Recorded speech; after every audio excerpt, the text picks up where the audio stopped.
आज हम लोग इस वीडियो में देखेंगे हमारा इतिहास और नागरिक जीवन। ये कक्षा 8 की पुस्तक है। तो इसमें आज हम लोग देखेंगे नागरिक शास्त्र। नागरिक शास्त्र में देखेंगे पाठ 4 नागरिक सुरक्षा। तो इस वीडियो में सबसे पहले हम पाठ को पढ़ते हैं, इसके बाद हम इसके अंत में इसके अभ्यास प्रश्न देखेंगे वीडियो के अंत में। तो जो है आइए हम इस पाठ को देखेंगे, पहले सुनेंगे अच्छे से, जिससे कि हमें इसे अभ्यास प्रश्न आसानी से हम इसके हल कर सकें और हमें इसके उत्तर समझ में आ जाएं। तो देखते हैं नागरिक सुरक्षा। हम सभी भारत के नागरिक हैं,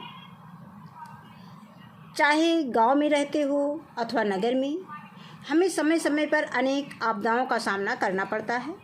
बाढ़, भूकंप, महामारी, दम घुटना तथा दुर्घटनाएं होना, जैसे आग लगना, पानी में डूब जाना, करंट लगना इत्यादि के अलावा बाह्य आक्रमण आदि ऐसी अनेक परिस्थितियां आती हैं जिनसे नागरिकों की सुरक्षा करनी पड़ती है। बच्चे कक्षा में बैठकर अपनी शिक्षिका से नागरिक सुरक्षा के बारे में चर्चा कर रहे हैं। विकास, ये चर्चा उनकी दी गई है कि बच्चे आपस में शिक्षिका के साथ क्या चर्चा कर रहे हैं। विकास: दीदी, नागरिकों की सुरक्षा कौन करता है? शिक्षिका बताती है कि नागरिक सुरक्षा मूल रूप से नागरिकों द्वारा रक्षा है। यानी नागरिक सुरक्षा क्या है? नागरिक सुरक्षा मूल रूप से नागरिकों द्वारा रक्षा है। द्वितीय विश्व युद्ध के बाद हुई जान माल की हानि को देखते हुए प्रत्येक देश ने अपने यहाँ नागरिक सुरक्षा संगठन की स्थापना की, जिसमें नागरिक स्वेच्छा से इसके सदस्य होते हैं, जो नागरिक की सुरक्षा के लिए सभी प्रकार के बचाव कार्य एवं सेवाएं प्रदान करते हैं। सरला: अपने देश में नागरिक सुरक्षा संगठन की स्थापना कब हुई? तो शिक्षिका बताती है कि भारत में चीन के आक्रमण के पश्चात सन 1962 ईस्वी में नागरिक सुरक्षा संगठन की स्थापना हुई। रफ़ीक: नागरिक सुरक्षा संगठन का उद्देश्य क्या है? रफ़ीक अपनी शिक्षिका से पूछ रहा है कि नागरिक सुरक्षा संगठन का उद्देश्य क्या है। तो शिक्षिका बताती है कि हवाई आक्रमणों से जनधन की हानि को कम करना, औद्योगिक कृषि क्षेत्र में उत्पादन बनाए रखना, जनता के मनोबल को बनाए रखना, प्राकृतिक आपदाओं के समय राहत और बचाव कार्य में सहयोग करना, शांति काल में अधिकारियों स्वयंसेवकों को प्रशिक्षित करना तथा अन्य सामाजिक व जन कल्याणकारी कार्य जैसे पल्स पोलियो महामारी की रोकथाम के लिए टीकाकरण आदि में सहयोग प्रदान करना ही इस संगठन का उद्देश्य है। अब दीपा कहती है, दीदी, क्या सरकारी कर्मचारी भी इस संगठन के सदस्य हो सकते हैं? तो शिक्षिका बताती है, हाँ, इस संगठन में उन सरकारी, गैर सरकारी एवं स्वयंसेवी संस्थाओं का भी सहयोग लिया जाता है जो स्वेच्छा से इस संगठन की सेवा करना चाहते हैं। विकास: क्या नागरिकों की सुरक्षा का दायित्व केवल नागरिक सुरक्षा संगठन का ही है? शिक्षिका: नहीं, यह दायित्व भारत के प्रत्येक नागरिक, प्रत्येक वर्ग, संस्था, स्थानीय संगठन, उद्योग तथा राजकीय तंत्र का भी है। सभी के संयुक्त प्रयासों से ही नागरिक सुरक्षा का दायित्व पूर्ण हो सकता है। सरला कहती है, दीदी, नागरिकों को सबसे ज़्यादा खतरा किससे होता है? तो शिक्षिका बताती है कि दुश्मन देश द्वारा किए गए हवाई हमलों से। तो फिर सरला पूछती है कि इन हवाई हमलों से हमें क्या हानि होती है? तो शिक्षिका बताती है कि दुश्मन देश द्वारा किए गए हवाई हमलों से हमारी संपत्ति, मकान, उद्योग और जन हानि होती है। यानी कि दुश्मन देश द्वारा जो आक्रमण किया जाता है, यानी हवाई हमले जो की जाती हैं, उससे हमारी संपत्ति का नुकसान होता है, मकान नष्ट हो जाते हैं, उद्योग और जनहानि होती है। तो रफ़ीक कहते हैं, हवाई हमले के समय हमें किन किन बातों का विशेष ध्यान रखना चाहिए? तो शिक्षिका बताती है कि ऐसी स्थिति में हमें अफवाहों से बचकर एक दूसरे का सहयोग करना चाहिए। और दीपा कहती है कि क्या हवाई हमले के समय हमें कोई चेतावनी नहीं दी जाती? तो शिक्षिका बताती है कि जब दुश्मन विमान द्वारा हवाई हमला होता है, उस समय विमान की दिशा और लक्ष्य की जानकारी रडार द्वारा प्राप्त होती है तथा प्रशासनिक अधिकारियों तथा क्षेत्रीय जनता को सूचना दी जाती है। अब विकास कह रहा है कि यह सूचना सबके पास ही इतनी जल्दी कैसे पहुंच जाती है? तो शिक्षिका बताती है कि यह सूचना सबके पास मीडिया, ध्वनि एवं प्रकाश के माध्यम से पहुंच जाती है। सरला कहती है कि हवाई हमले के समय कौन सा संकेत दिया जाता है? तो शिक्षिका बताती है कि हवाई हमले के समय दिन में लाल झंडी और रात में लाल बत्ती दिखाई जाती है तथा 2-2 मिनट पर ऊंची नीची आवाज़ में सायरन बजाया जाता है। अब बताएं, कुछ बातें इसमें दी गई हैं, इनको भी हमें जानना है, इन्हें भी जानें। हवाई हमले की सूचना निम्न माध्यम से दी जाती है। कौन कौन से माध्यम है? एक तो टेलीफोन है, दूसरा मोबाइल फ़ोन है, वायरलेस है और रेडियो है, टेलीविज़न है, विद्युत सायरन है, हैंड सायरन है और सूचना संकेत। इन माध्यमों से जो है हवाई हमलों की सूचना दी जाती है। अब आगे दिया गया है, इन्हें भी जानें। अब सूचना संकेत है किसके लिए और कब? जब पीला रंग तो प्रशासन के लिए है, हमले की संभावना पर दिया जाता है, दिखाया जाता है। फिर सफ़ेद रंग ये प्रशासन के लिए है, हमला टल जाने पर। और फिर लाल रंग क्षेत्रीय जनता नागरिक हमला प्रारंभ होने पर। और हरा रंग जो है ये प्रशासन और नागरिक हमला समाप्त होने पर है। ये सब संकेत दिए गए हैं, सूचना संकेत। अब इसके बाद रफ़ीक कहता है, दीदी हवाई हमले से बचने का क्या उपाय है? तो शिक्षिका बताती है कि हवाई हमले से बचने के लिए सुरक्षित स्थान पर चले जाएं, ज़मीन पर पेट के बल लेट जाएं, कानों में रुई डाल लें तथा दांतों के बीच लपेटा हुआ कपड़ा दबा लें। दीपा, रात में हमले से बचने का क्या उपाय है? शिक्षिका, रात में हवाई हमले के समय दुश्मन को भ्रमित करने के लिए ब्लैक आउट किया जाता है। अब विकास पूछ रहा है कि ब्लैक आउट क्या है? तो शिक्षिका बताती है कि आबादी वाले क्षेत्रों में अंधकार करके शत्रु सैनिकों को उसके लक्ष्य से भ्रमित करना ब्लैक आउट कहलाता है। यानी आबादी वाले क्षेत्रों में अंधकार कर दिया जाता है, उससे शत्रु सैनिक अपने लक्ष्य से भ्रमित हो जाते हैं, उनको दिशा का ज्ञान, उनको लक्ष्य का ज्ञान नहीं रह जाता है। तो इसे हम क्या कहते हैं? ब्लैक आउट कहते हैं। जैसे समुद्र या नदियों के किनारे बल्ब आदि से प्रकाश करने पर दुश्मन वहाँ बस्ती समझकर बम गिरा सकते हैं, जो पानी में निष्क्रिय हो जाएगा। इससे हम अपने धन जन मकान व उद्योग की रक्षा कर सकेंगे। फिर सरला कह रही है कि हवाई हमले के समय घायल नागरिकों का प्राथमिक उपचार कौन करता है?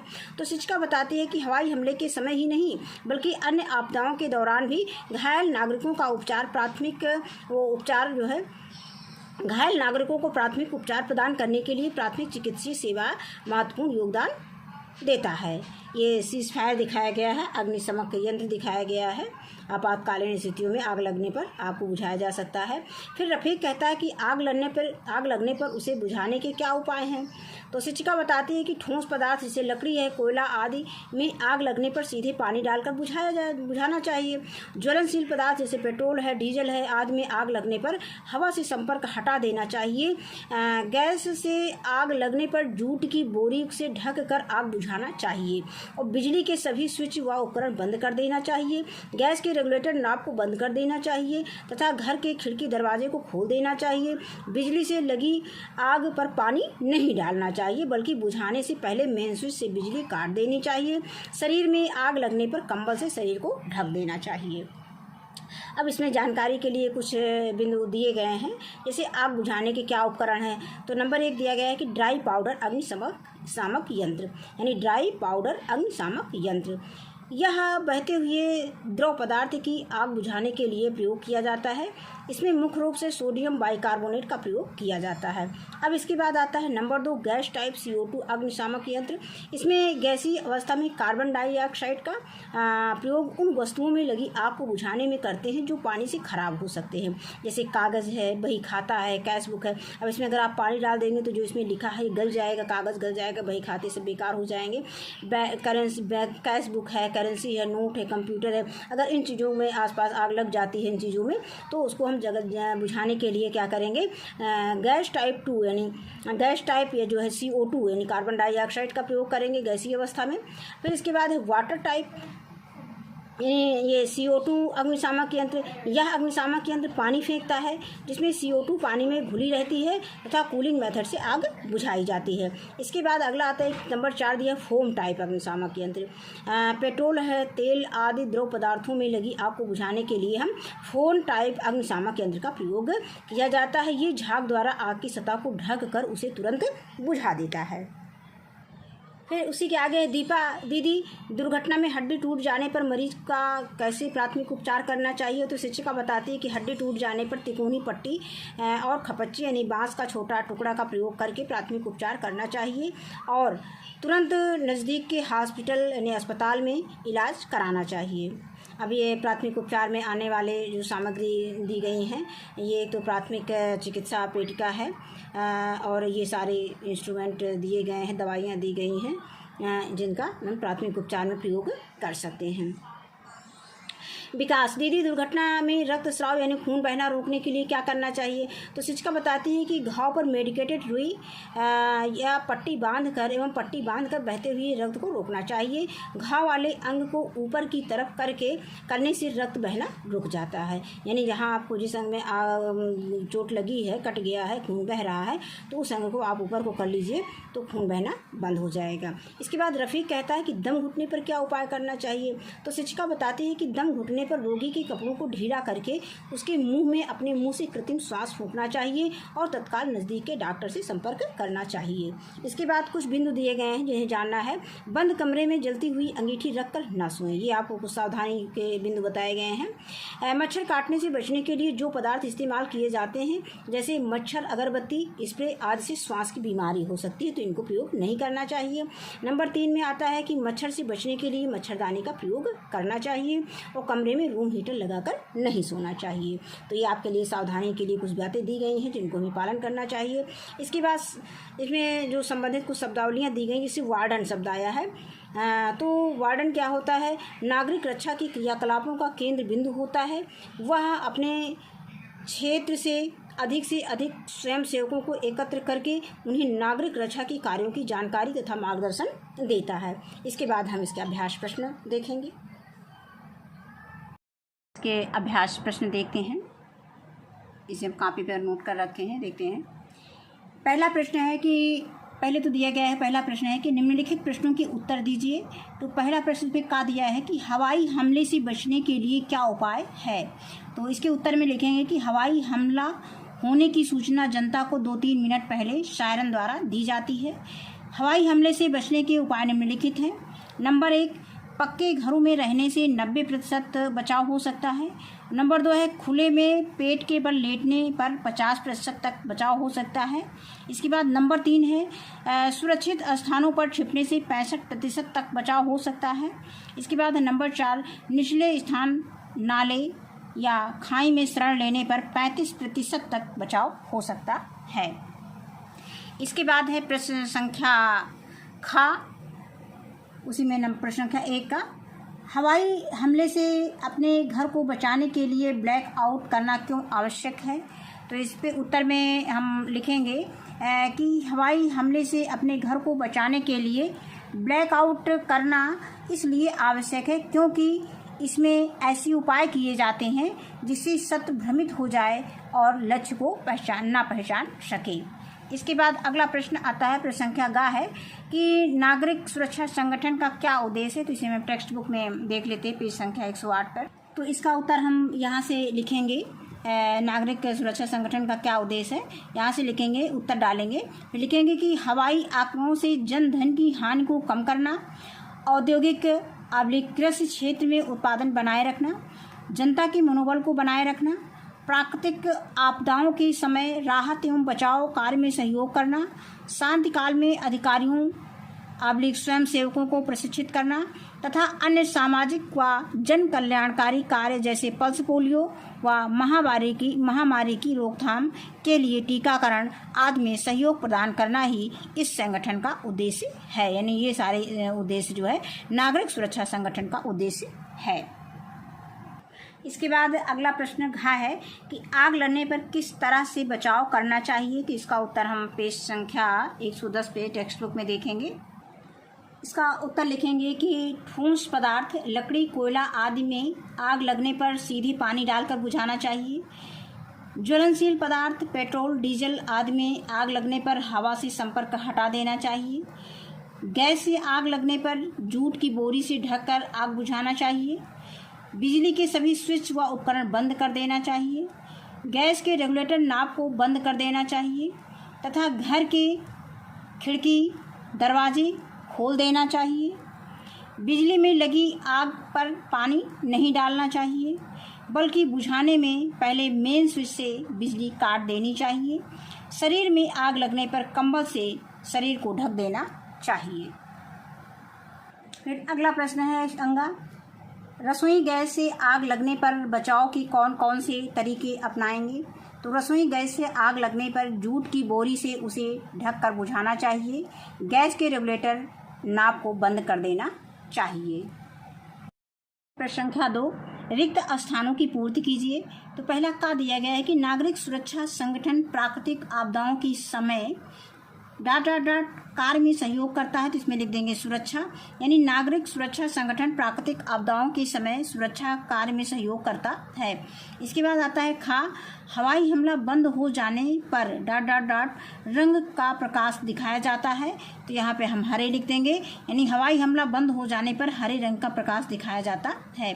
इसके बाद गा है, रात्रि में हवाई हमले के समय दुश्मन को भ्रमित करने के लिए डॉट डॉट डॉट किया जाता है, क्या किया जाता है, ब्लैकआउट किया जाता है, यहाँ पे हम लिख देंगे ब्लैकआउट। घा है, पेट्रोल से लगी आग को खाली स्थान है फिर यंत्र से बुझाया जाता है, तो फोम टाइप अग्निशामन यंत्र से बुझाया जाता है। इसके बाद आता है अंगा, गैस की आग बुझाने के लिए डॉट डॉट डॉट की बोरी का प्रयोग किया जाता है, तो जूट की बोरी का प्रयोग किया जाता है। इसके बाद है निम्नलिखित कथनों में से जो सही हैं उनके आगे सही का निशान का चिन्ह और जो गलत है उनके आगे क्रॉस का चिन्ह लगाइए, यानी गलत का चिन्ह लगाइए। तो इसमें पहला दिया गया है कि हवाई हमले की संभावना पर पीले रंग का संकेत दिया जाता है, तो जब संभावना होती है तो इसमें पीले रंग का संकेत दिया जाता है, ये सही है। दुर्घटना में रक्तस्राव होने पर कटे स्थान को खुला जोड़ देना चाहिए, ये गलत है। फिर है हवाई हमले के आगे दिया है, हवाई हमले के समय कानों में रुई लगा लेना चाहिए तथा दांतों के बीच लपेटा हुआ कपड़ा दबा लेना चाहिए, ये सही है। फिर आगे है दम घुटने पर मरीज के शरीर की मालिश करना चाहिए, ये भी सही है। फिर युद्ध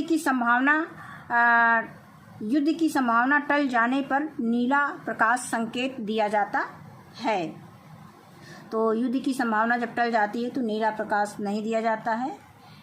फिर आगे है बिजली से लगी आग बुझाने के पहले मेन स्विच बंद कर देना चाहिए, ये सही है।